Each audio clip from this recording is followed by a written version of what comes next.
Hello student, हम पढ़ रहे थे किरण प्रकाशिकी का भाग 2 प्रकाश का अपवर्तन। ओके, तो आज के इस लेक्चर में हम पढ़ेंगे अपवर्तनांक, माध्यम का अपवर्तनांक और उसके प्रकार, है ना। तो ये अपवर्तनांक क्या होता है इसको अब हम समझें। जैसे एग्जाम्पल के लिए तो इससे पहले वाले वीडियो में हमने क्या पढ़ा था कि प्रकाश जब एक माध्यम से दूसरे माध्यम में जाता है तो प्रकाश अपने मार्ग से विचलित हो जाता है, तो इस घटना को हम प्रकाश का अपवर्तन कहते हैं, है ना। तो उसका कारण हमने क्या बताया था वहां पर कि प्रकाश जब एक माध्यम से दूसरे माध्यम में जाएगा तो उसकी चाल में परिवर्तन हो जाता है, और चाल में परिवर्तन हो जाने पर ही वो अपने मार्ग से विचलित होता है ना। तो यहाँ तक अब हमने देखा था। अब नेक्स्ट हम इसके आगे बात करेंगे अपवर्तनांक और उसके प्रकार। ओके, तो प्रकाश की चाल में कितना परिवर्तन होगा, है ना, ये हमको किससे पता चलता है? माध्यम के अपवर्तनांक से, है ना। जैसे इस तरह से समझें कि हमने कहा जो कि प्रकाश, है ना, एक माध्यम से, ठीक है, हमने कहा प्रकाश विरल माध्यम से कहा जा रहा है सघन माध्यम, है ना। विरल उदाहरण के लिए ले लो वायु, और सघन, है ना, को हम कांच मान लेते कि प्रकाश वायु से चलकर कांच में जा रहा है, विरल से चलकर सघन में जा रहा है ना। तो यहाँ पर उसकी चाल मान लो, वायु में चाल कितनी है, VA से हम दर्शा रहे हैं, जनरली C से दर्शाते हैं क्योंकि यहाँ चाल अलग होगी, ओके, और कांच में चाल उसकी बदल जाएगी, है ना। तो यहाँ कांच में जो चाल है उसको हमने VG से बता दिया, ओके। तो प्रकाश जब एक माध्यम से दूसरे माध्यम में जाएगा, है ना, तो वो अपने मार्ग से क्या हो जाएगा, विचलित हो जाएगा, ठीक है। वो इधर विचलित होगा ऐसे, अभी हमने उसका विचलन नहीं दिखाया है, ठीक है। तो अब यहाँ पर हमें मालूम है, हमने क्या कहा कि एक माध्यम से दूसरे माध्यम में जाने पर उसकी चाल में परिवर्तन आ जाएगा। अब कितना परिवर्तन आ जाएगा उसको हम कैसे गणना करेंगे? तो उदाहरण के लिए जैसे वायु में, है ना, वायु में जो चाल होती है प्रकाश की, ठीक है, उसका मान होता है 3×10⁸ मीटर प्रति सेकेंड, ओके, जिसे हम C से भी दर्शाते हैं, ओके। हमने यहाँ VA से लिख के चले अभी, ठीक। और कांच में इसकी जो चाल होगी, है ना, कांच में चाल कम हो जाएगी, ये 2.0 या 2×10⁸ मीटर पर सेकेंड, है ना। ये इतनी चाल होगी इसकी, किसमें, कांच में। अब हमें यहाँ क्या पता है, हमें ये मालूम है कि यहाँ प्रकाश की चाल में कमी आई होगी। तो कितनी कमी आई होगी कैसे निकालेंगे हम गणितीय रूप से? मतलब हमको इन दोनों माध्यमों में प्रकाश की चाल की तुलना करनी है और ये बताना है कि प्रकाश की चाल में कितनी कमी हुई है ना। यहाँ कोई भी माध्यम हो सकते हैं, हमने कांच और वायु लिए, तो हम क्या करेंगे यहाँ गणितीय रूप से निकालने के लिए, है ना, वायु में, ठीक है, प्रकाश की चाल, ओके, वायु में प्रकाश की चाल और कांच में प्रकाश की चाल हमें तुलना करनी है, तो हम जनरली डिवाइड कर देते हैं, ओके। तो ये अब वायु में प्रकाश की चाल कितनी है, 3×10, या ऐसे लिखे VA/VG, इसका मान कितना है 3×10⁸, ओके, मीटर प्रति सेकेंड। इसका मान है 2×10⁸ मीटर प्रति सेकेंड, है ना। अब यहाँ से ये कैंसिल होकर क्या बच जाएगा, ये कैंसिल, ठीक है। यहाँ क्या बचेगा, VA/VG, ठीक, या 3/2 लिख सकते हैं, या डिवाइड करके लिख दोगे तो VA/VG, ठीक है, कितना होगा 1.5, है ना। इससे हम क्या समझे कि उनकी जो चाल का जो अनुपात है वो कितना है, 1.5 है ना। इससे हमको क्या समझ में आया, ठीक है, समझना ऐसे कि हमने कांच में चाल निकाली, VG का मान निकाला यहाँ से, ओके। तो VG, ठीक, या वायु में निकाला तो यहाँ तिरक गुना हो जाएगा 1.5×VG, ओके। या कांच में निकाला हमने, है ना, तो कांच में चाल कितनी हो जाएगी, VG, पक्षांतर कर देंगे, ठीक है, VA में कितना 1.5। तो यहां से हमको क्या समझ में आया तो इस समीकरण से, ठीक है, हमको ये समझ में आया कि कांच में जाने पर प्रकाश की जो चाल है, वायु में जो चाल थी उससे कितने गुना घट के कम हो गई है, 1/1.5 गुना घट गई है ना।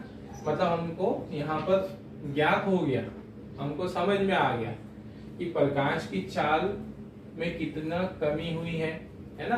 तो हम क्या कहेंगे कि अगर प्रकाश वायु से चलकर कांच में गया है तो कांच में जाने पर उसकी चाल वायु में जितनी चाल थी उसकी कितने गुना घट जाएगी, 1/1.5 गुना घट जाएगी। ओके, तो यहाँ पर हम जब भी दो माध्यमों की प्रकाश की चाल की तुलना करेंगे, है ना, तो हमें यहाँ पर दो माध्यमों में प्रकाश की चाल की तुलना करेंगे तो हमें यहाँ एक कोई ना कोई एक संख्या मिलेगी। ये संख्या ही हमको बताएगी कि चाल कितनी गुना बढ़ी है और कितने गुना घटी है ना। अगर हम इसका विपरीत केस ले लेते, इधर से इधर आता प्रकाश, तो चाल उतने गुना क्या हो जाती, बढ़ जाती। तो ये जो संख्यात्मक मान आया है हमारे पास 1.5, कोई भी आ सकता है ना। तो ये संख्यात्मक मान हमें मिलेगा हमेशा अगर हम दो माध्यमों में प्रकाश की चाल की तुलना कर रहे हैं। और यही संख्यात्मक मान हमको क्या बताए कि दोनों माध्यम में प्रकाश की चाल का अनुपात कितना है, या ठीक है, एक माध्यम में प्रकाश की चाल कितने गुना बढ़ी है, कितने गुना कम हुई है। तो ये जो संख्यात्मक मान है इसी को हमने क्या नाम दे दिया, अपवर्तनांक, है ना। तो अपवर्तनांक क्या है, तो अपवर्तनांक जो एक संख्यात्मक मान है, एक संख्या है केवल, है ना, एक नियतांक है जो हमको यह बताता है कि एक माध्यम में प्रकाश की चाल में कितना परिवर्तन आया, या एक माध्यम से दूसरे माध्यम में जाने पर प्रकाश की चाल में कितना परिवर्तन आया है। ओके, तो यहाँ पर क्या समझ में आया हमको, हमारा आज का बिंदु यही है।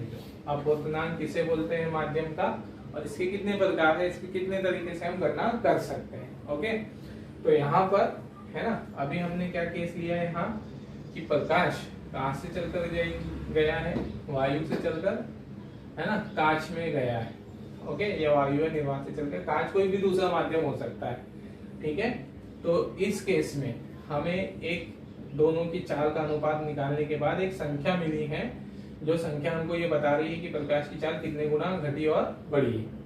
तो इस संख्या को ही हम बोल देते हैं अपवर्तनांक। ओके, अब यहाँ पर है ना, हो सकता था जो कि हम कौन सा माध्यम ले, मतलब प्रकाश जल से निकलकर, है ना, प्रकाश कहाँ पे, जल से चलकर कहाँ जा रहा है, कांच में जा रहा है ना। जैसे हमने पहले लिया तो वायु से चलकर कांच में जा रहा है, तो ये माध्यम कोई भी हो सकते हैं। यहाँ जल से निकलकर कांच में जा रहा है, तो जल में उसकी चाल VW और यहाँ पर उसकी चाल VG, इनका अनुपात अगर हम निकाले VW और VG का, है ना, तो इनका अनुपात आता है हमारे पास, ठीक है, 9/8, ठीक, या इसका मान आता है 1.1, ठीक। तो यहाँ पर ये भी हमारा क्या कहलाएगा, अपवर्तनांक कहलाएगा, है ना। मतलब जो संख्यात्मक मान हमको ये बता रहा है कि चाल में कितना घटा है, कितना बढ़ा है। मतलब यहाँ पर इसको अगर हम आगे बढ़ाए इधर तो VG, है ना, VG का मान कितना निकलेगा यहाँ से, इसका पक्षांतर करेंगे तो, चलो इसको मैं डायरेक्ट लिख देता हूँ 1.1, है ना। तो VG का मान कितना आया, W/1.1। तो इससे क्या समझ में आया हमको, कांच में प्रकाश की चाल वायु जल में जो चाल होगी उससे 1.1 गुना घटेगी, है ना। तो यहाँ पर दोनों ही स्थितियों में हमको माध्यम कोई भी हो, पहला माध्यम चलो वायु हो या दूसरा माध्यम कोई भी सघन माध्यम हो, अन्य माध्यम, है ना, मतलब एक माध्यम पहला माध्यम इधर दूसरा सघन, या दोनों ही क्या हो, तुलनात्मक रूप से अन्य माध्यम हो वायु को छोड़कर। तो यहाँ ये जो संख्या निकली है इसे हम अपवर्तनांक कहेंगे, ठीक है। और इस वाले अपवर्तनांक को अगर पहला माध्यम वायु है ना, तो ये वाले अपवर्तनांक को हम कौन सा अपवर्तनांक बोल देते हैं? निरपेक्ष अपवर्तनांक। और अगर यहाँ पर पहला माध्यम दूसरा माध्यम दोनों अलग अलग माध्यम में वायु या निर्वात को छोड़कर कोई दूसरे माध्यम हो, तो फिर यहाँ जो अपवर्तनांक मिलेगा इसे हम क्या कहेंगे? सापेक्षिक अपवर्तनांक, है ना। मतलब वायु के सापेक्ष अगर हम अपवर्तनांक बता रहे हैं, वायु से तुलना करते हुए किसी माध्यम का अपवर्तनांक बता रहे हैं, मतलब वो कांच का बता रहे हैं वायु के सापेक्ष, जल का बता रहे हैं वायु के सापेक्ष, तो वो वाले अपवर्तनांक को हम निरपेक्ष अपवर्तनांक कहते हैं।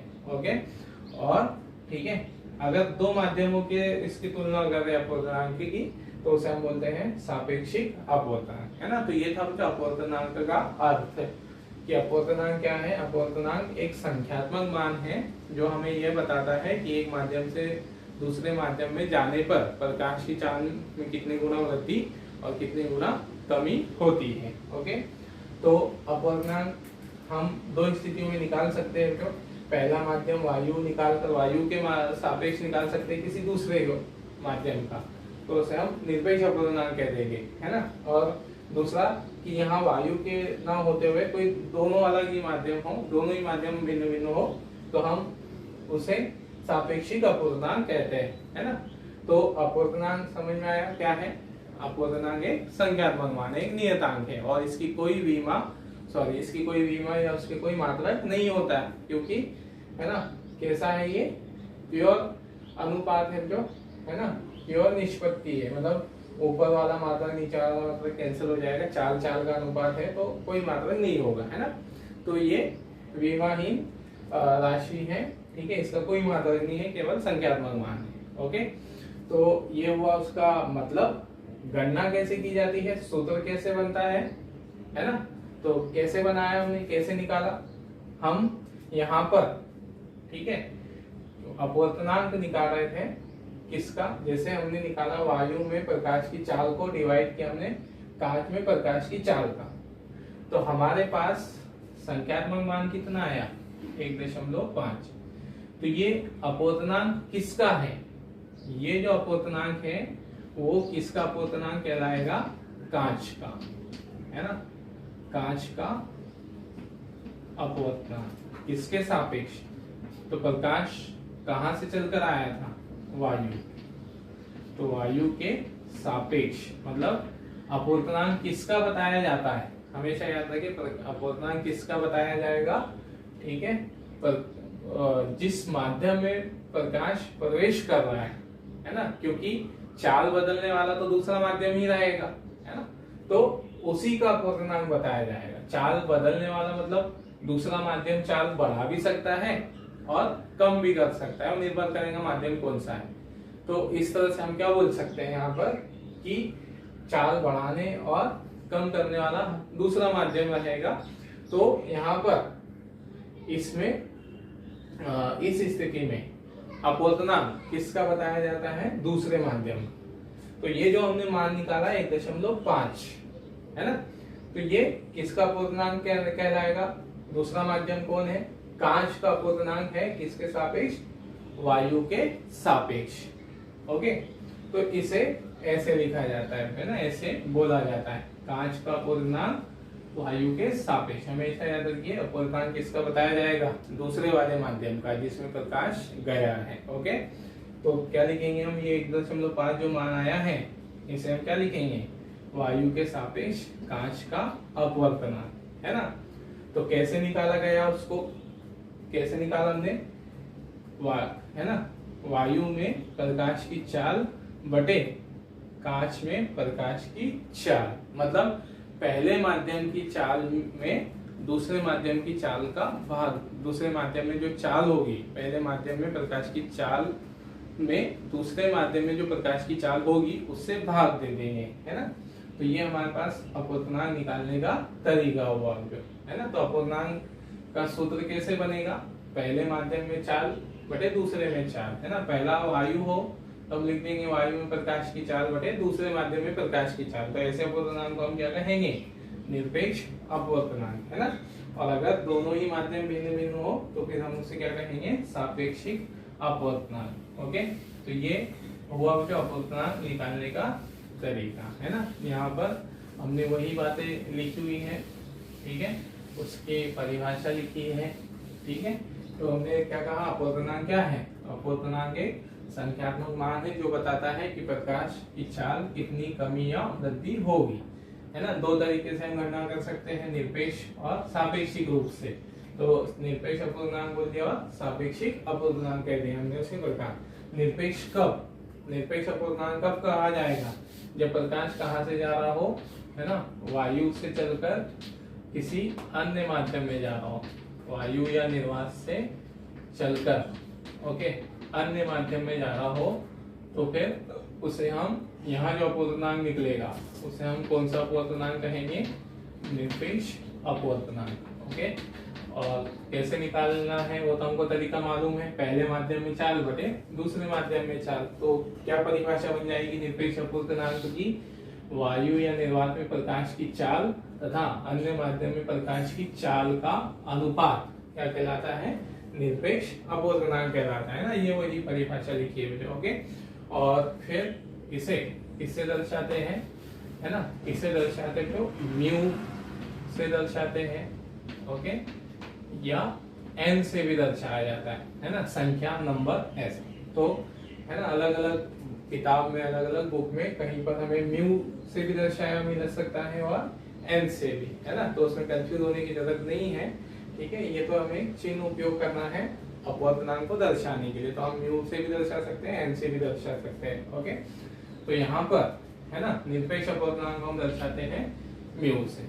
तो क्या सूत्र बन जाएगा, है ना, म्यू निरपेक्ष अपूर्णांक वायु या निर्वात में प्रकाश की चाल, ओके, बटे माध्यम में चाल। तो वायु या निर्वात में जो प्रकाश की चाल है उसे हम दर्शाते हैं C से, और माध्यम में जो प्रकाश की चाल है उसे V से दर्शाते हैं, है ना। तो यही उसका सूत्र हो जाएगा, वायु में वही परिभाषा हमने यहाँ लिखी हुई है सब, है ना, ठीक है। तो ये हो गया ऐसे। और ठीक इसी से हमको पता चलता है कि प्रकाश की चाल में कितनी कमी या वृद्धि हुई होगी, है ना। जैसे अब हमने यहाँ V माध्यम में चाल कहा, तो माध्यम में चाल कितना आ जाएगा, यहाँ से 1/म्यू इंटू सी। सी क्या है, वायु में चाल है, ओके। प्रकाश की वायु में चाल को जनरली हम हमेशा सी से दर्शाते हैं, ओके। ये लिखने की भी आवश्यकता नहीं। तो यहाँ पर हमें क्या समझ में आया, ये किसका अपूर्णांक कहलाएगा, माध्यम का अपूर्णांक, है ना। तो ठीक है, अपूर्णांक जितना ज्यादा होगा, किसी माध्यम का अपूर्णांक जितना ज्यादा होगा, उस माध्यम में प्रकाश की चाल में होने वाली कमी उतनी ही अधिक होगी। जितना ज्यादा अपूर्णांक उतनी ज्यादा चाल में कमी, है ना। समझ सकते हैं यहाँ पे, माध्यम में चाल किसके व्युत्क्रमानुपाती है, अपूर्णांक के व्युत्क्रमानुपाती है, ठीक है। और नेक्स्ट यहाँ पर तो ये हुआ, और इसे लिखा कैसे जाता है, उदाहरण के लिए जो जैसे वायु के सापेक्ष जल का अपूर्णांक हम दर्शा रहे हैं, है ना। तो फिर इसे कैसे लिखा जाएगा, वायु के सापेक्ष जल का अपूर्णांक, तो म्यू का चिन्ह है ना, किसके सापेक्ष बताया जाएगा, वायु के। तो यहाँ ए म्यू डब्ल्यू, ओके, ये उसका मान जो दिया है। कैसे लिखा जाता है, ये वायु के सापेक्ष, ठीक है, जल का अपूर्णांक, ठीक है, ए म्यू डब्ल्यू। अब यहां जो एक बात ध्यान रखने वाली, इसे ओके, इसे है ना ऐसा भी लिख सकते हैं, ठीक। यहाँ वायु है पहला माध्यम, तो उसे वहां दर्शाने की आवश्यकता नहीं है, सिर्फ हम म्यू भी लिख सकते हैं। जो हमारा निरपेक्ष वाला है उसमें हमें ये ए म्यू डब्ल्यू ऐसा नहीं भी लिखे ये वाले, तो भी अंडरस्टूड होता है ना। तो वो बिना इसके लिखा हुआ है नोटेशन के, डब्ल्यू या जी म्यू लगा के, तो वह हमेशा कौन सा अपूर्णांक समझोगे आप, निरपेक्ष अपूर्णांक, है ना। तो ए है, वायु है, तो इसे यहाँ नहीं भी लिख सकते हैं, डब्ल्यू लिख सकते हैं केवल 1.3, ऐसा भी लिख पाओगे, या ऐसा भी लिखा जाता है ए म्यू डब्ल्यू, या है ना AW ऐसा भी कई तरीके से दर्शाते हैं, या फिर सापेक्षिक निरपेक्ष है तो बिना EMUW ऐसा भी लिखे, ऊपर सिर्फ शब्दों में लिख सकते हैं, है ना। तो ये होगा क्या हमारे पास, ठीक है, वायु के सापेक्ष जल का अपवर्तनांक। फिर इसी तरह से दूसरा उदाहरण भी हमने यहाँ पर लिखा है ना, वायु के सापेक्ष कांच का अपवर्तनांक। तो वायु के सापेक्ष कांच का अपवर्तनांक A म्यू G 3/2 1.5, ये सापेक्षिक निरपेक्ष अपवर्तनांक के उदाहरण है वायु के सापेक्ष। ओके, तो ध्यान रखिए कैसा पढ़ा जाता है, वायु के सापेक्ष जल का लिख रहे हैं या वायु के सापेक्ष कांच का, तो कैसा लिखा जाएगा, A म्यू G, है ना, कांच का, ठीक है, या एक और दो माध्यम लिख सकते हैं, ठीक है ना।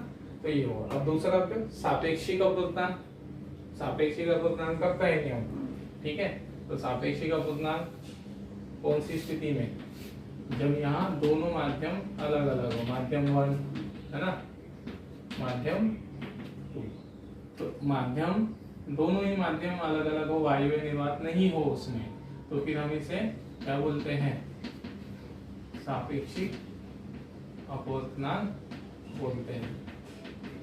ओके, तो यहाँ पर क्या हो जाएगा, अगर प्रकाश पहले माध्यम से निकलकर दूसरे माध्यम में जा रहा है, कोई भी माध्यम हो सकते हैं, तो इस दूसरे माध्यम का, ठीक है, पहले की तुलना में, है ना, क्या लिखेंगे हम, दूसरे माध्यम या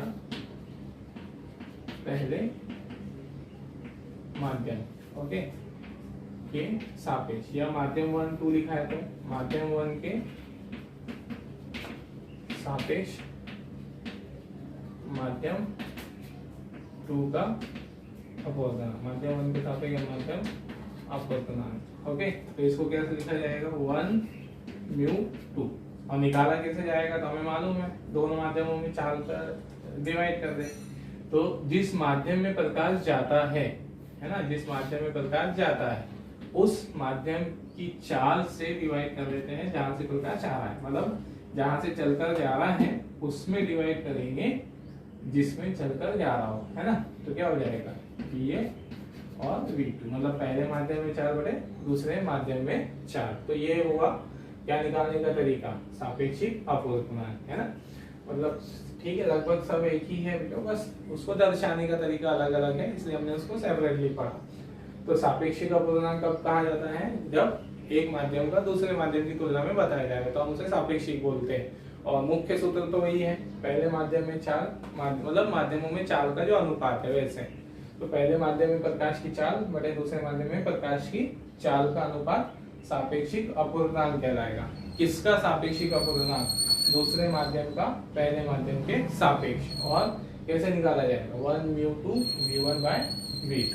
ओके, और ये हमने कुछ उदाहरण लिखे, जैसे जल के सापेक्ष कांच का अपवर्तनांक, मतलब दोनों माध्यम यहाँ वायु को छोड़कर दूसरे माध्यम में, तो है ना, क्या है, जल के सापेक्ष कांच का अपवर्तनांक, इसका मान आता है 9/8। ओके, प्रैक्टिकल इवेंट के मान मापे गए हैं, तो कितना है ये 1.1। ओके, फिर कांच के सापेक्ष जल का अपवर्तनांक, तो कांच के सापेक्ष जल का अपवर्तनांक कितना हो जाएगा यहाँ पर, है ना, उसका विपरीत हो जाएगा, G म्यू W 8/9, उसको भाग देके आप लिख सकते हो उसका मान आगे का, है ना। तो ये हुआ अपवर्तनांक। फिर से शॉर्ट में बोल दे अपवर्तनांक क्या है, तो अपवर्तनांक क्या है, अपवर्तनांक केवल एक संख्यात्मक मान है, एक नियतांक है जो हमको ये बताता है कि एक माध्यम में प्रकाश की चाल कितने गुना बढ़ती है या कितने गुना कम हो जाती है। ओके, और इसको हम दो तरीके से गणना कर सकते हैं, है ना। तो वायु के सापेक्ष अगर गणना कर रहे हो दूसरे माध्यम की अपवर्तनांक की, तो उसे हम निरपेक्ष अपवर्तनांक कहते हैं, और अगर दोनों अलग अलग माध्यमों की तुलना कर रहे हो तो उसे हम सापेक्षिक। तो सूत्र कैसे बनाया जाता है, पहले माध्यम में चाल बटे दूसरे माध्यम में चाल। ओके, अगर पहला माध्यम वायु हो तो वायु में प्रकाश की चाल बटे दूसरे माध्यम में प्रकाश की चाल, वो हमारा कौन सा अपवर्तनांक, निरपेक्ष अपवर्तनांक। इसको दर्शाते हैं म्यू से या किससे, एन से भी दर्शाते हैं ना। और सूत्र बनेगा ये, वायु में चाल को C से दर्शाते, माध्यम में चाल को V से दर्शा दिए। ठीक है। फिर ये उनके उदाहरण लिखे हैं। सापेक्षी का पूर्णांक पहले माध्यम में प्रकाश की चाल बढ़े, दूसरे माध्यम में प्रकाश की चाल का अनुपात सापेक्षी का पूर्णांक कहलाता है 1/2 v1/v2, और ये उसके एग्जाम्पल है ना। तो ठीक है, कितना नोट कर लीजिए। ओके,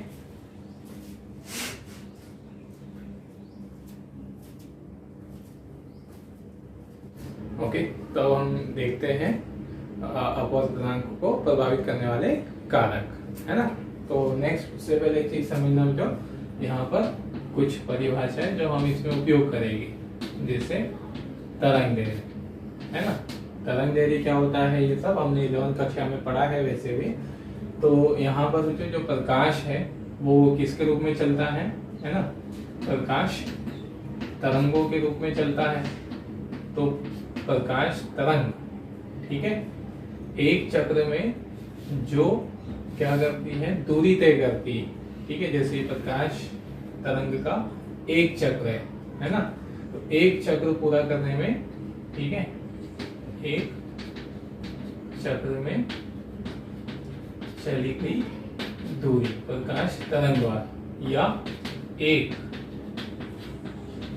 आवर्त काल में चली गई दूरी, ओके, प्रकाश द्वारा, जिसे हम बोलते हैं प्रकाश की तरंग दैर्घ्य, ठीक है। और इसे हम लैम्डा से दर्शाते हैं, है ना। तो यहाँ प्रकाश की तरंग की एक चक्र से मतलब क्या है, तो जैसे हमने पढ़ा है कि प्रकाश किससे मिलकर बना है, परिवर्ती विद्युत क्षेत्र से। मतलब प्रकाश चल रहा है तो हम कहेंगे परिवर्ती विद्युत क्षेत्र चल रहा है। तो परिवर्ती विद्युत क्षेत्र से यहाँ पर कि विद्युत क्षेत्र का मान पहले कैसा होता है, किसी बिंदु पर 0, है ना।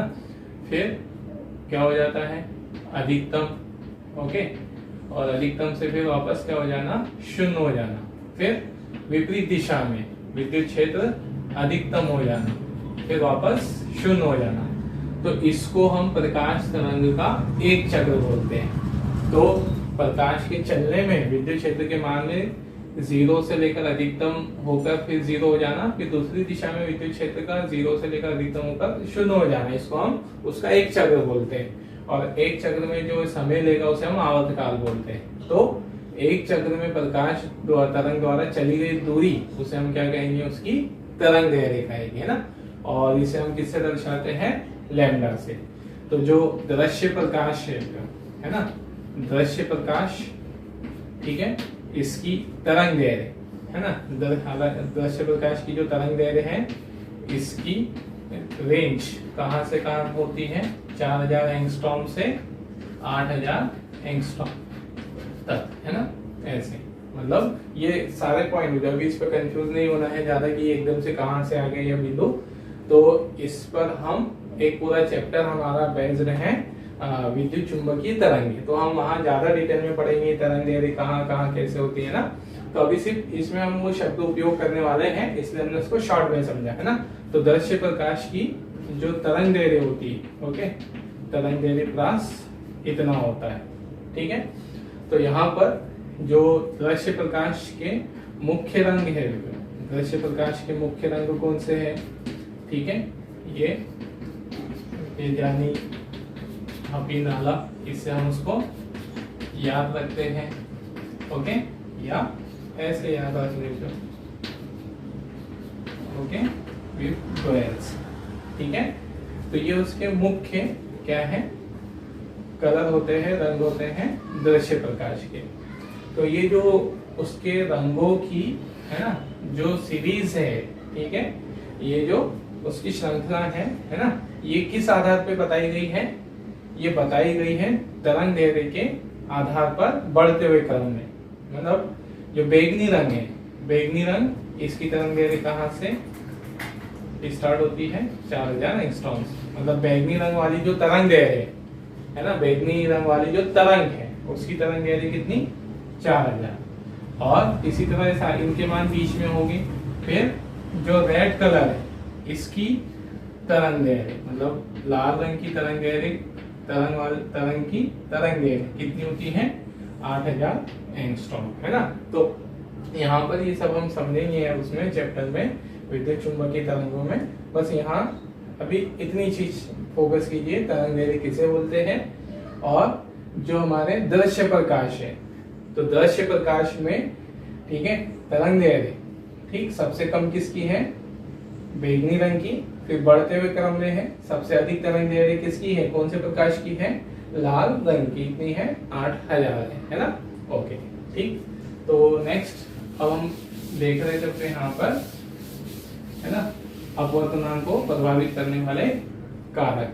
ठीक है, तो अपवर्तनांक जो ठीक है निर्भर करता है, पहला कारक है माध्यमों के जोड़े की प्रकृति पर, माध्यमों के जोड़े की प्रकृति पर कि प्रकाश कौन से माध्यम से कौन से माध्यम में चलकर जा रहा है ना। जैसे उदाहरण के लिए हमने कहा कि प्रकाश वायु से चलकर जल में जा रहा है ना, तो वायु से चलकर जल में जा रहा है या वायु से चलकर कांच में जा रहा है। ठीक है, इस तरह से प्रकाश यहाँ पे जा रहा है, तो हमने इसके लिए अपवर्तनांक निकाला। किसका अपवर्तनांक निकाला हमने यहाँ पे है ना, ये एक कांच का अपवर्तनांक किसके सापेक्ष, कांच अब ये कैसा माध्यम है हमारा, सघन माध्यम है ना, और वायु हमारी क्या है, विरल माध्यम। तो प्रकाश वायु से चलकर कांच में जाएगा, तो हमने यहाँ पर अपवर्तनांक निकाला है ना, किसका, कांच का अपवर्तनांक जल वायु के सापेक्ष कितना है, 1.5, ये उसका मान है ना। या इसे ऐसे देखें ठीक है कि सॉरी वायु क्या है हमारा, विरल माध्यम, विरल माध्यम के सापेक्ष कांच क्या है, सघन माध्यम। ठीक है, तो कितना मान है, 1.5 है ना। कैसे निकाला हमने इसको, ये 3 ऐसे 3/2 1.5 ऐसे आया। ठीक है, तो यहाँ पर क्या देखा हमने, सघन माध्यम मतलब प्रकाश माध्यम वही है, माध्यम नहीं बदल रहे, माध्यम वायु और कांच ही है ना, विरल और सघन के रूप में। तो यहाँ प्रकाश अगर किधर से किधर, विरल से चलकर सघन में जा रहा है, तो अपवर्तनांक का मान कितना आया, 1.5 आया। ओके, मतलब 1 से बड़ा आया है ना, इसका मान 1 से बड़ा। ठीक है, और दूसरा कि विरल अगर विपरीत बोल दे, प्रकाश अब इधर जा रहा हो है ना, प्रकाश अभी इस स्थिति में जा रहा, मतलब माध्यम तो वही है कांच और वायु, लेकिन प्रकाश के जाने की चलने की दिशा बदल गई। ओके, तो दिशा बदल गई, तो हम यहाँ पर मान हम किसका अपवर्तनांक निकालेंगे, ठीक है, कांच के सापेक्ष है ना। अब दूसरी स्थिति में कांच से इधर जा रहा है, दूसरी स्थिति में मान लो ये प्रकाश कांच से वायु में आ रहा है।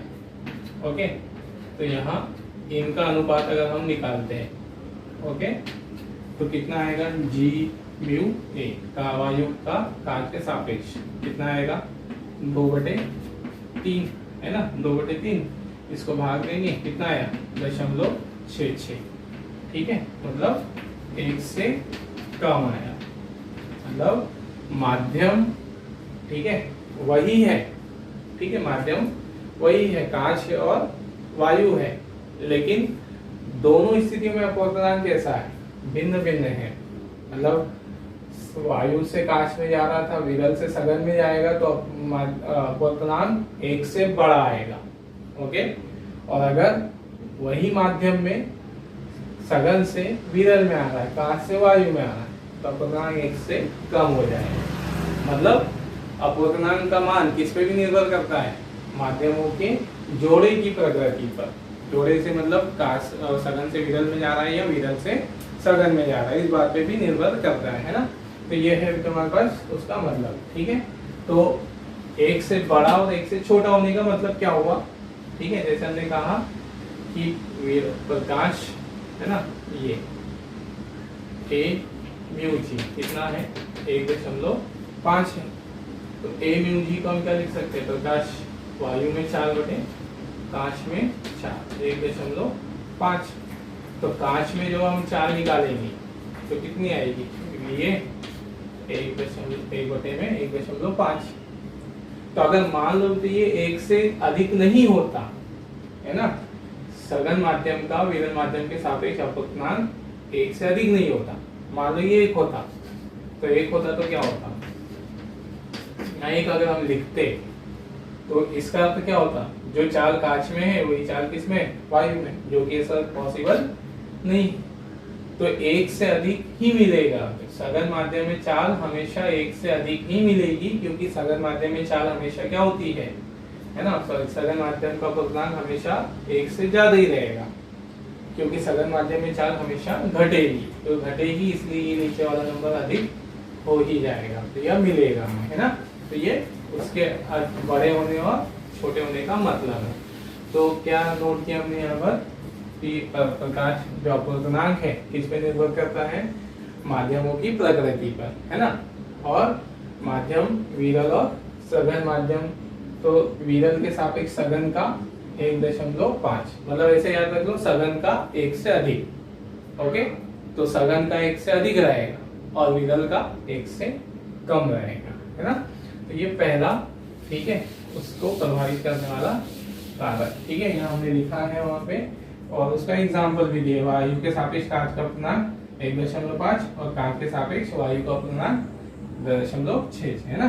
फिर दूसरा है माध्यम के घनत्व पर, ठीक है। दूसरा कारक कौन हो जाएगा, अपूर्णांक जो है इस पे निर्भर करेगा यहाँ घनत्व, ओके। घनत्व से मतलब, ओके, ये कौन सा घनत्व है तुम्हारा, प्रकाशिक घनत्व, ठीक है। ये है ना, द्रव्यमान घनत्व नहीं है, ओके। द्रव्यमान घनत्व मतलब, ठीक है, द्रव्यमान के आधार पे घनत्व की तुलना नहीं करता है कि जिसमें कण बहुत पास पास में हो ऐसा उसका द्रव्यमान, ऐसा नहीं। प्रकाशिक घनत्व, प्रकाशिक घनत्व वाला माध्यम किसे कहेंगे, मतलब जिस माध्यम में चाल ज्यादा कम हो जाती है उसे हम प्रकाशिक सघन माध्यम कहेंगे, है ना। और प्रकाशिक विरल मतलब यहाँ हम, ठीक है, जो सघन और विरल बोलते हैं वो उनके द्रव्यमान घनत्व के आधार पे नहीं बोलते हैं, प्रकाशिक विरल और प्रकाशिक सघन हम कहते हैं, है ना। तो प्रकाशिक सघन और विरल से मतलब जो प्रकाश की चाल को ज्यादा मान से कम कर दे, है ना, ज्यादा घटा देता है, उसे हम प्रकाशिक सघन माध्यम बोलते हैं, है ना। और जिसमें कम परिवर्तन आता है तुलनात्मक रूप से हम प्रकाशिक विरल कहते हैं। जैसे उदाहरण के लिए द्रव्यमान घनत्व के आधार पे नहीं है ना, ये प्रकाशिक घनत्व के आधार पर है। इस कौन से घनत्व के आधार पे, प्रकाशिक घनत्व के आधार पे, ओके। तो उदाहरण के लिए यहाँ से जो, जैसे तारपीन, है ना, तारपीन का तेल, ठीक है, तारपीन का तेल का जो जल के सापेक्ष, ठीक है, जल के सापेक्ष द्रव्यमान घनत्व कैसा होता है, कम होता है। द्रव्यमान घनत्व कम होता है, लेकिन इसका तारपीन का, ठीक है, प्रकाशिक घनत्व, तारपीन का प्रकाशिक घनत्व अधिक होता है, किससे, जल के प्रकाशिक घनत्व से, है ना। तो यहाँ पर जो हम घनत्व की बात कर रहे हैं, ये घनत्व द्रव्यमान वाला घनत्व नहीं है, प्रकाशिक घनत्व। प्रकाशिक घनत्व ऐसे समझो कि ज्यादा प्रकाशिक घनत्व सघन माध्यम किसे कहेंगे, जिसमें चाल ज्यादा कम हो जाती है ना, ज्यादा परिवर्तित हो जाती है, घट जाती है, उसे हम प्रकाशिक सघन कहेंगे, है ना, ऐसा, ठीक है। तो यहाँ पर अगला जो बिंदु है हमारा, कि जो अपवर्तनांक है, माध्यम का जो अपवर्तनांक है किसके अनुक्रमानुपाती है, उसके घनत्व के, माध्यम के घनत्व के। अधिक घनत्व, प्रकाशिक घनत्व अधिक होगा, अपवर्तनांक भी अधिक होगा, है ना। तो जितना सघन माध्यम उतना ही अधिक अपवर्तनांक, और चाल में उतनी ही क्या होगी, कमी होगी उस माध्यम में, ठीक है। तो ये हुआ हमारे पास, है ना। और उदाहरण के लिए जैसे हीरा, हीरे का अपवर्तनांक सर्वाधिक होता है, इसका प्रकाशिक घनत्व सबसे ज्यादा होता है ना, 2.42, सबसे अधिक घनत्व वाला पदार्थ है प्रकाश, है ना, हीरा, ठीक है। फिर तीसरा है, ठीक, प्रभावित करने वाला तीसरा कारक है माध्यम के ताप पर, ओके। तो माध्यम के ताप पर कैसे निर्भर करता है, तो जो अपवर्तनांक है ना, अपूर्णांक चिन्ह में लिख देता हूँ जो मैं, ये ताप के कैसा है व्युत्क्रमानुपात है ना, इसको समझ जाना, शब्दों में लिख देना, माध्यम प्रकाश का माध्यम का अपूर्णांक उसके ताप के व्युत्क्रमानुपाती होता है ना, हमको पता है यहाँ पे, क्योंकि घनत्व जो है ना, घनत्व ताप पे निर्भर करता है, मतलब माध्यम का ताप बढ़ेगा तो उसका घनत्व कम हो जाता है, उसके कारण उसके जो अणु है वो धीरे, उनकी गतिज ऊर्जा बढ़ जाती है ताप बढ़ने के कारण, तो वो अणु एक दूसरे से ज्यादा दूरी पर हट जाते हैं, तो उनका घनत्व कम हो जाता है। तो ताप बढ़ने पर घनत्व क्या हो जाएगा, कम हो जाएगा, और घनत्व कम होगा तो फिर अपूर्णांक भी कम, तो अपूर्णांक व्युत्क्रमानुपाती है किसके, ताप के। ओके, तो ये ठीक इस तरह से, जैसे उदाहरण के लिए है ना, उदाहरण के लिए जो हम सामान्य जल की बात करें है ना, सामान्य जल की मतलब सामान्य ताप पर जल का अपूर्णांक कितना है। ओके, तो सामान्य ताप पर जल का अपूर्णांक 1.3 है। ओके, तो इसका मतलब क्या हुआ कि वायु में जो चाल, जल में जो चाल है ना, जल में जो चाल है वायु में चाल के कितने गुना घट जाएगी, 1.3 गुना घट जाएगी। ओके, लेकिन अगर मान लो है ना, हम गर्म जल कर देते हैं, गर्म जल में, तो यहाँ पर गर्म जल के लिए म्यू का मान कितना होगा, 1.3 से ज्यादा हो जाए, सॉरी है ना, ताप अधिक होगा तो इसका मान 1.3 से कम हो जाएगा गर्म जल के लिए, तो फिर इसका मान गर्म जल के लिए 1.3 हो जाएगा है ना, तो ये 1.3 से कम होगा, तो फिर ये चाल भी क्या हो जाएगी, गर्म जल में चाल भी बढ़ जाएगी, मतलब अपूर्णांक क्या हो गया, घट जाता है तो चाल बढ़ जाती है ना। तो इस तरह से ठीक सामान्य ताप वाले जल में ठीक है चाल, प्रकाश की चाल कम होगी, अगर हम उसी जल को गर्म कर दे तो प्रकाश की चाल थोड़ी सी बढ़ जाएगी उसमें ना, कितनी बढ़ेगी वो निर्भर करेगा हमने कितने ताप तक गर्म किया है उसको।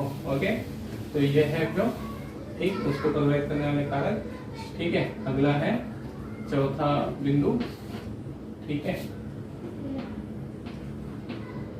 प्रकाश की तरंग दैर्घ्य। ठीक है, आपकी प्रकाश की तरंग दैर्घ्य या उसके रंग पर। ओके, तो यहाँ जो है ना, कॉची का समीकरण हमारे पास, कॉची वैज्ञानिक का नाम है, उसके आधार पे ठीक है समीकरण से ये जो अपूर्णांक है a+b, ये उसका एक समीकरण होता है ऐसे है ना। तो इससे क्या समझ में हमको यहाँ पर कि अपूर्णांक तरंग दैर्घ्य के व्युत्क्रमानुपाती होता है ना, मतलब ये समीकरण हमें कोई आवश्यकता नहीं है, हमारे सिलेबस में इसका कोई प्रूफ नहीं है अभी। ठीक है, तो सिर्फ निष्कर्ष ध्यान में रखें, अपूर्णांक तरंग दैर्घ्य क्या होता है, व्युत्क्रमानुपाती होता है। ठीक है, यहाँ अगला हो जाएगा माध्यम का अपूर्णांक। ठीक है, आपकी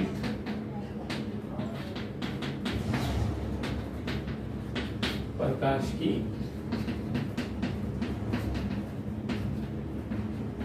तरंग दैर्घ्य के व्युत्क्रमानुपाती होता है।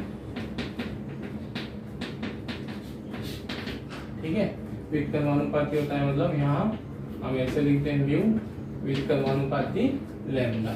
ओके, तो इससे हम क्या समझे, जैसे जिस प्रकाश की चाल, जिस प्रकाश की तरंग दैर्घ्य है ना कम होगी, उसके लिए अपूर्णांक उतना ही अधिक होगा। जो जैसे उदाहरण के लिए है ना, हमारे जो श्वेत प्रकाश के रंग है ना, श्वेत प्रकाश के अवयवी रंग।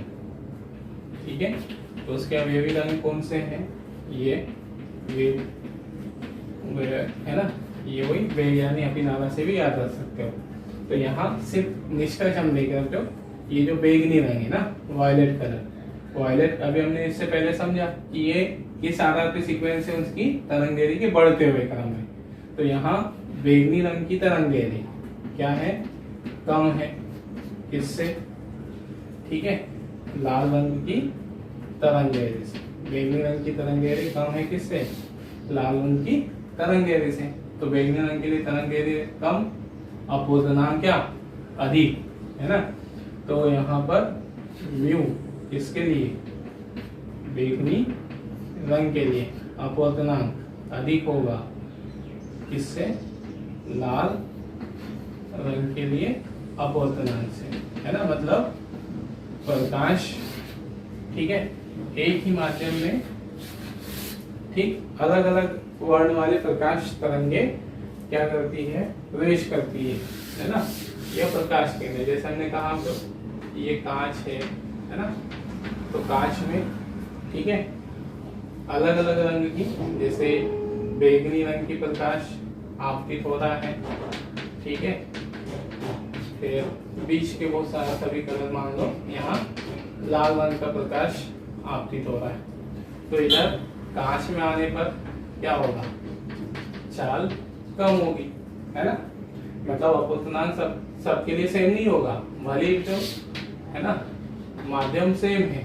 जैसे बैंगनी रंग भी कहाँ से, वायु से निकल के कांच में जा रहा है, लाल रंग भी वायु से निकल के कांच में जा रहा है। लेकिन ठीक इसका मतलब ये नहीं कि कांच का अपवर्तनांक बैंगनी रंग के लिए भी उतना ही होगा, लाल रंग के लिए भी उतना ही होगा, है ना। यहाँ पर कांच का अपवर्तनांक किस पे भी निर्भर करेगा, उनके रंगों पर, वर्णों पर, या क्या बोल दे, किस पे निर्भर करेगा, तरंग दैर्ध्य पर। तो जिसकी तरंग दैर्ध्य जितनी छोटी उसके लिए अपवर्तनांक उतना बड़ा, और अपवर्तनांक जितना बड़ा चाल में उतनी कमी, है ना। तो चाल में, इसकी चाल में कमी अधिक होगी, इसके लिए म्यू कैसा होगा, अधिक हो जाएगा, है ना। तो चाल में कमी अधिक, इसके लिए म्यू कैसा होगा, कम होगा, है ना। तो चाल में कमी होगी तो सही, लेकिन कम होगी किसकी तुलना में, बैंगनी रंग की तुलना में, है ना। तो ये है जो उसकी प्रभाव। जैसे इसका एक हम, है ना, एग्जाम्पल कहाँ देखते हैं, प्रिज्म से। ओके, प्रिज्म से हमने पढ़ा है यहाँ पे कि प्रिज्म से जब कोई श्वेत प्रकाश आपतित होता है तो श्वेत प्रकाश अपने अवयवी रंगों में क्या हो जाता है, विभक्त हो जाता है, ठीक है, इस तरह से, है ना। ये ओके, ग्रीन, येलो, ऑरेंज और ये रेड, है ना। तो प्रिज्म से हमको मालूम है करना कि जब प्रकाश, श्वेत प्रकाश प्रिज्म में प्रवेश करता है तो इधर जब वो वापस बाहर निकलता है तो यहाँ अपने अवयवी रंगों में विभक्त हो जाता है, 7 कलरों में बढ़ जाता है मुख्यतः, है ना। तो क्यों ऐसा, तो उसका कारण यही से हम समझा सकते हैं। जो हमारा प्रिज्म है ना, प्रिज्म कांच का बना है, तो प्रिज्म कांच का बना है तो कांच का अपवर्तनांक सभी रंगों के लिए कैसा होगा, भिन्न भिन्न होगा, है ना। तो कांच का अपवर्तनांक सभी रंगों के लिए भिन्न होगा क्योंकि सभी रंगों की तरंग दैर्ध्य समान नहीं है। तो सबसे ज्यादा अपवर्तनांक किसके लिए होगा, बैंगनी रंग के लिए, उससे कम, है ना, जामुनी रंग के लिए, इंडिगो के लिए, ब्लू के लिए, फिर बढ़ते बढ़ते सबसे अधिक कम अपवर्तनांक किसके लिए रहेगा, लाल रंग के। तो जिसके लिए अपवर्तनांक सबसे ज्यादा है कौन, बैंगनी रंग, तो इसकी चाल में कमी भी ज्यादा हो जाएगी, चाल में कमी ज्यादा हो जाएगी। तो ये बहुत ज्यादा झुककर बाहर आएगी, है ना, सबसे ज्यादा झुकाव इसी में हो जाएगा, इसलिए सबसे नीचे बाहर आती है ना। फिर इसी तरह से ऐसे, तो ये उसका प्रकाश के वर्ण विक्षेपण का कारण है ना। जैसे हमने प्रकाश के वर्ण विक्षेपण की परिभाषा उधर समझी थी, है ना, तो हमारे से आगे पढ़ेगी इसको। तो प्रकाश के वर्ण विक्षेपण का कारण क्या है, प्रकाश क्यों प्रिज्म से गुजरने पर अपने रंगों में बढ़ जाता है, तो हम कहेंगे कि प्रिज्म के पदार्थ का, मतलब कांच का जो अपवर्तनांक है वो सभी रंगों के लिए भिन्न भिन्न होगा, है ना, क्योंकि सभी की तरंग दैर्ध्य भिन्न भिन्न है, तो सभी रंगों की चाल भी अलग अलग होगी। तो वो अलग अलग दूरियां तय करते हुए कहाँ पर आएगी, प्रिज्म से बाहर निकलेगी जो। ओके, तो ये इस आधार पे हम समझ सकते हैं, ठीक है। अब एक और चीज जो कुछ है ना, ध्यान देने वाली बातें जैसे, है ना, प्रकाश के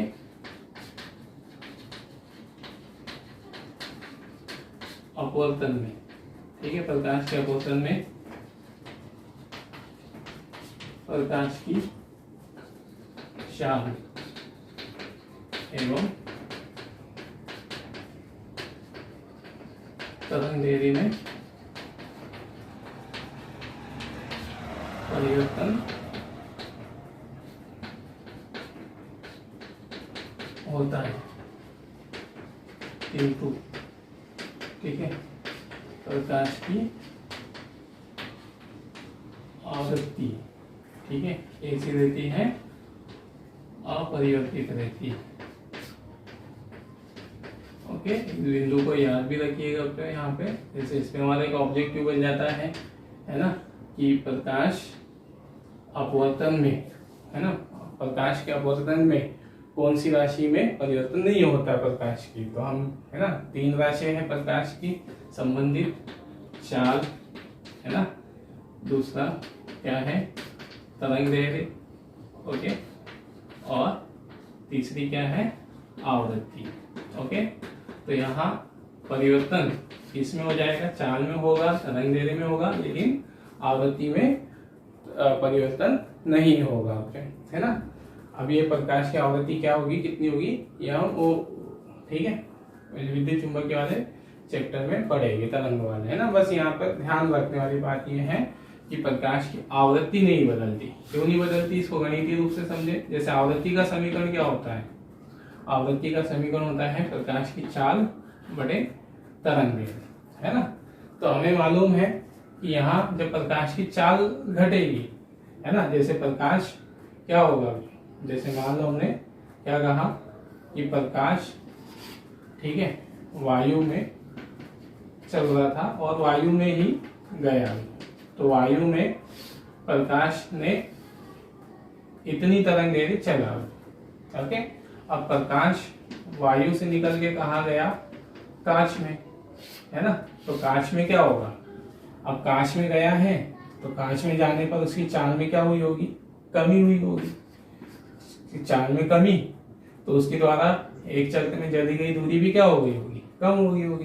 तो चाल में कितनी कमी होती है ना। तो हमें मालूम है प्रकाश की चाल में कमी कितनी होगी, वायु में जो चाल है उसमें उसके अपवर्तनांक के, है ना, भाग दे देंगे इतना, तो म्यू गुणा चाल में कमी हुई है 1/म्यू गुणा, है ना।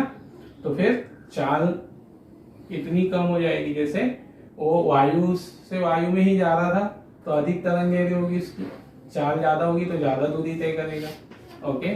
और अब चाल कम हो गई तो फिर ये दूरी भी कम हो जाएगी, तरंगदैर्घ्य भी कम, तो तरंगदैर्घ्य भी कितनी कम होगी, तो जितनी की कमी किस में आई है, चाल में, तो तरंगदैर्घ्य में भी कितनी कमी आ जाएगी, नई जो तरंगदैर्घ्य है ना, कमी वाली तरंगदैर्घ्य कितनी हो जाएगी यहाँ पर, है ना।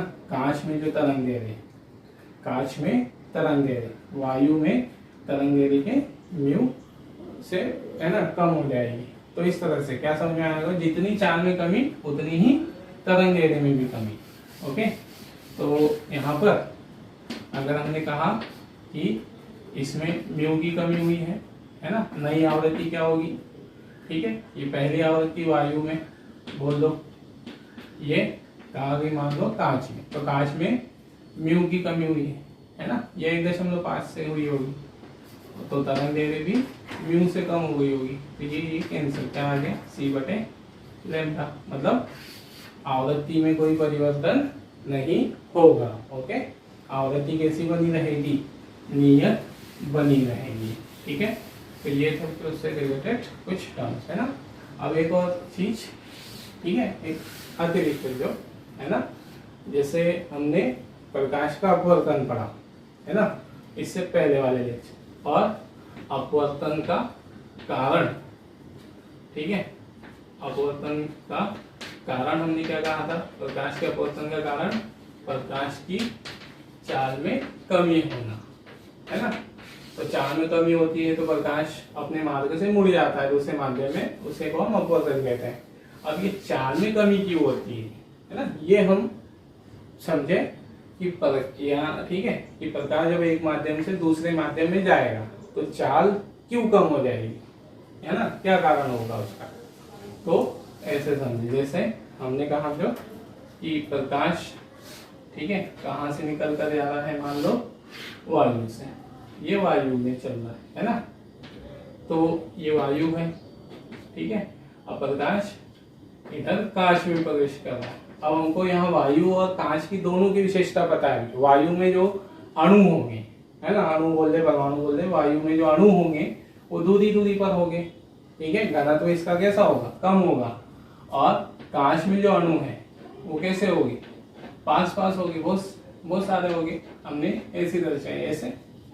तो जब प्रकाश चलता है जो माध्यम में, है ना, तो प्रकाश माध्यम में अगर चलेगा तो वो कैसे चलता है, जैसे उदाहरण के लिए प्रकाश पहले ऐसे चलता आया, है ना, तो वो पहले किससे टकराएगा, पहले अणु से।